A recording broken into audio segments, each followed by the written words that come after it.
तो पुण्यात्माओं, आप सभी का कर्तव्य बनता है अपने बहन भाइयों तक ये ज्ञान पहुंचाने का। इस मार्ग के अंदर सबसे पहला आपको सहनशील बनना पड़ेगा, क्योंकि ये ऐसा ज्ञान है जो भी सुनता एक बार उसमें तूफान आता ही आता है। जैसे आप अपने छोटे भाई बहन को या बच्चे को कोई मेडिसिन खिलाते हो और उसकी जीभ पर रखते वो थूक भी देता है और रोता भी है और अपने माता पिता के कपड़े भी पकड़ लेता है, मेरा मुंह खराब हो गया, कोई बात नहीं, प्यार से, फिर अपना ही तो है जो ऐसा कुछ कर रहा है विरोध, वो अपना ही था, उसी के प्रयत्न कर रहे हैं, उसी के लिए आप उनकी जीवन रक्षा के लिए। तो उसको फिर धीरे धीरे वो टैबलेट इंजेक्शन वो लाने पड़ेंगे, उसको खिलाना ही पड़ेगा, तो तब जा कर के वो स्वस्थ होगा। तो इसलिए प्रत्येक का कर्तव्य बनता है परमात्मा के इस मार्ग में सहयोग देने का। लेकिन इस मार्ग के अंदर हम भक्त का लड़ाई करना फर्ज नहीं होता। परमात्मा खुद आए थे और उनके साथ कितनी बदतमीजियाँ की थी, उस परमेश्वर कबीर जी ने किसी को बद्दुआ भी नहीं दी, ऐसे बदसलूक किए थे। कभी बताया करेंगे, क्योंकि पहले तो आपको ये ज्ञान समझाते हैं, वेद पुराण गीता से आपको परिचित कराते हैं, ताकि फिर आपकी बुद्धि ये स्वीकार कर ले वह कि कबीर इज गॉड। जिस दिन आपको यह समझ में आ जाएगा कबीर इज गॉड, वो धानक रूप रहा करतार, काशी वाला धानक, ये समर्थ शक्ति है तो है ही, लेकिन हमारी समझ में जिस दिन आ जाएगा, फिर उसके बाद परमात्मा की केवल वो महिमा सुनाया करेंगे। परमात्मा की अमर वाणी से आपकी आत्मा भी भोर हो जाया करेगी, आँखों से आंसू पड़ा करेंगे। और उसके बावजूद इतना कुछ तंग किया मालिक को, उनकी कथा कभी सुनते हैं पढ़ते हैं तो आँखों से आंसू नहीं रुकते, कलेजा फटने को हो जाता है। और एक सबसे बड़ी बात ये देखिए, उनको परमात्मा ने किसी को बद्दुआ तक नहीं दी, नहीं तो वो समर्थ हैं, एक सेकंड में पृथ्वी को नाश कर दें, दूसरी सेकंड में एज इट इज धर दें, ये इतने सक्षम है कबीर भगवान। लेकिन उन्होंने उनको बद्दुआ नहीं दी, क्योंकि वो उनको मालूम था कि ये मेरे ही बच्चे हैं, इन्होंने भांग पी रखी है काल भगवान की, और इन दुष्ट लोगों ने मेरे बच्चों को मेरा विरोधी बना दिया है काल के दूतों ने। और वो काल के दूत कौन है? वो गुरु पद पे, वो भी तो परमात्मा के बच्चे हैं। तो पुण्यात्मा, जब आपकी बुद्धि, आपका विचार सतर इतना ऊपर उठ जाएगा, तब हम आगे बढ़ पाएंगे। ना तो रोज की किसी गेल मरले लड़के ये तो तैयार बैठे हैं। तो हमने अपने मिशन को सफल भी करना है, अपने आप को बचा कर भी रखना है, और परमात्मा के ज्ञान को उसके बच्चों तक पहुंचाना है। कहते आत्म प्राण उद्धार ही ऐसा धर्म नहीं, और जीव का उद्धार करा दे इससे बड़ा कोई पुण्य नहीं है। देखो, पुण्य तो वो भी है जैसे पक्षियों को दाने डाल दिए, कोई गौशाला धर्मशाला बनवा दी, कोई कुआं खुदवा दिया है, कोई बाग बगीचे लगा दिए, कोई भंडारे कर दिए, वो तो अच्छी बात है, कर दिए। और जैसे आज तो आपने पक्षियों को दाने डाल दिए और वो पक्षी अगले जन्म में बन गया सूअर, फिर क्या डालेंगे? आज तो हमने उस पशु के लिए गौशाला बनवा दी, गऊ है, और अगले जन्म में वो सूअर बन गई, सूअरी बन गई, फिर क्या क्या सेवा करेंगे इसकी? तो उसका एक तरीका बताया कि जो मानव शरीरधारी प्राणी है, इसमें उद्धार हो जाएगा इनका, इस परमात्मा की शरण माने से, कबीर भगवान की शरण माने से या सद्भक्ति करने से उस आत्मा का फिर उद्धार हो जाएगा। वो ना गधा बने, ना पशु बने, ना सूअर बने, और फिर सतलोक चली जाएगी। अब कितना झंझट मिट गया। अब कहते हैं सतगुरु के उपदेश का लाया एक विचार, जय सतगुरु मिलते नहीं जाते नरक द्वारे, नरक द्वार में दूत सब करते खेचा ताण, उनसे कभू ना छूटता फिर फिरता चारों खान, चार खानी में भ्रमता कभू न लगता पार, सो फेरा सब मिट गया हमारे सतगुरु के उपकार। क्या बताना चाहते हैं कि एक जीव को, एक मानव शरीरधारी प्राणी को और परमात्मा की शरण में ला देने से ये सतभक्ति प्राप्त करवा देने से उस लाने वाले को इतना पुण्य होगा जैसे करोड़ गौओं को कसाई से कटने से बचा कर और चरागाह में छोड़ देने का होता है। इतना पुण्य उस मार्गदर्शक को होगा जो सतलोक आश्रम बरवाला का राह बता देगा और यहाँ का ज्ञान सुना देगा, उस जीव को यहाँ नाम दिला देगा।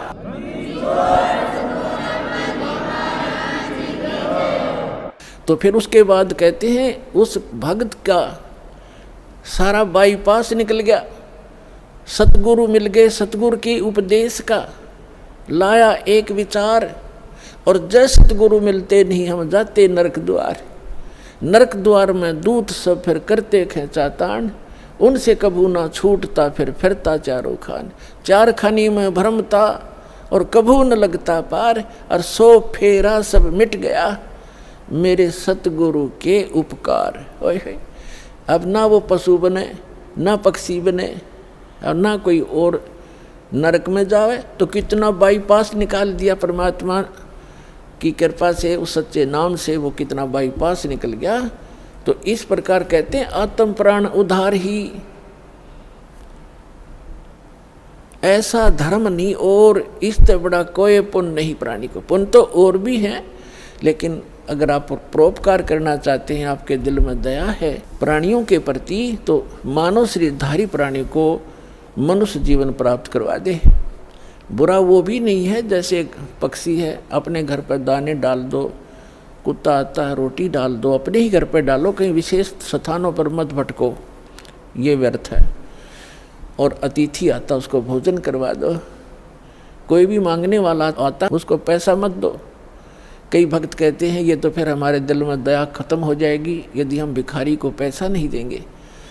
परमात्मा कहते हैं दया का प्रयोग भी विधिवत करने से ही लाभ होगा, अन्यथा वो आपका भी भक्ति नाशक और दूसरे का भी हानिकारक, दूसरे को भी हानि कर देगा। जैसे एक धनी व्यक्ति ने दया भाव से एक भिखारी को 100 रुपये दे दिए। अब वो भिखारी पहले प्रतिदिन 1 पौवा पिया करता, और घर में पी कर शराब तो झगड़ा ही करवाती है, और कौन सा रामायण बाँचेगा वो। तो उस दिन उसने आधा पिया, आधा बोतल शराब पी गया, घर जाकर लड़ाई कर दी, घरवाली और बच्चे खूब पीट दिए। वह उसकी पत्नी लेकर बच्चों को कुएं में गिर गई, सारे मर गए। अब उसके दान करने वाले दयालु ने उस भिखारी का कुणबा गानी करवा दी। तो ये दया भी खराब है, ऐसी दया नहीं करनी चाहिए।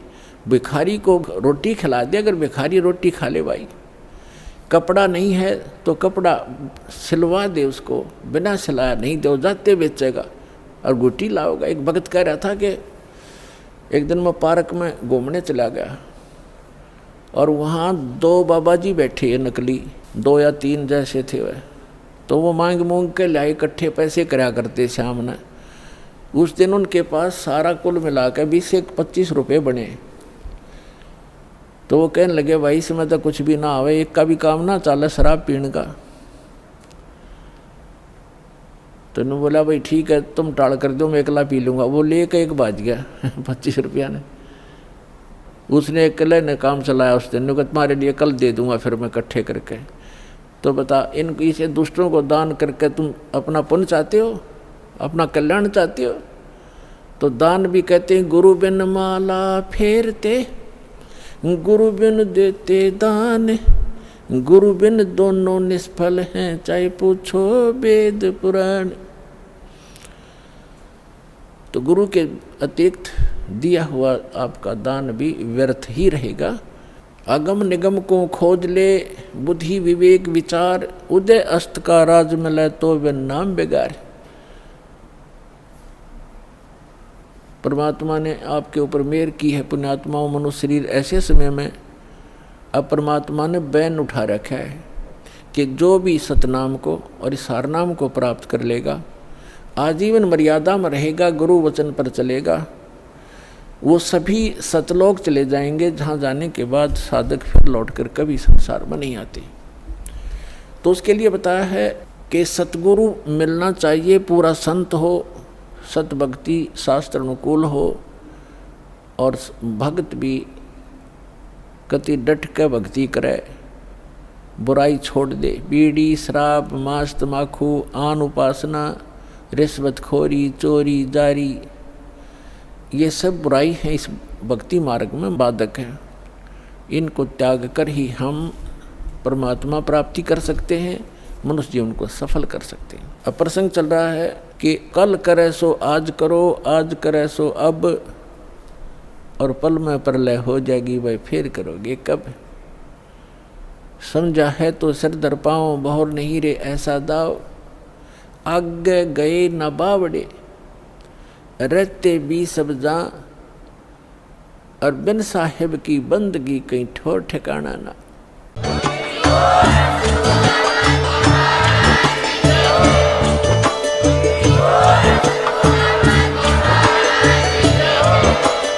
आप सुन रहे थे जगत गुरु तत्वदर्शी संत रामपाल जी महाराज जी के मंगल प्रवचन। अधिक जानकारी के लिए विजिट कीजिए हमारी वेबसाइट www.jagatgururampalji.org। संत रामपाल जी महाराज जी के शुभ आशीर्वाद से पूरे विश्व भर में 500 से भी ज्यादा नाम दीक्षा केंद्र हैं, जिन पर संत रामपाल जी महाराज जी द्वारा ऑनलाइन निशुल्क नाम दीक्षा दी जा रही है। अपने नजदीकी नाम दीक्षा केंद्र का पता करने के लिए संपर्क करें 8222880541।